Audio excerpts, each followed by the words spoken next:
السلام عليكم. وسام أبو علي يتعرض للإغماء على متن طائرة الأهلي. كشف مصدر بالأهلي حالة وسام أبو علي بعد تعرضه للإغماء على متن الطائرة، وأكد اللاعب كان في حالة جيدة قبل مغادرة البعثة للمطار، وشعر ببعض التعب والإرهاق فور طلوع الطائرة، وبعدها فوجئ الجميع بأنه يتعرض للإغماء.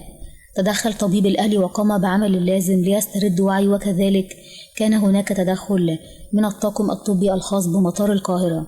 سيخضع اللاعب لفحوصات للإطمئنان على حالته في الساعات المقبلة.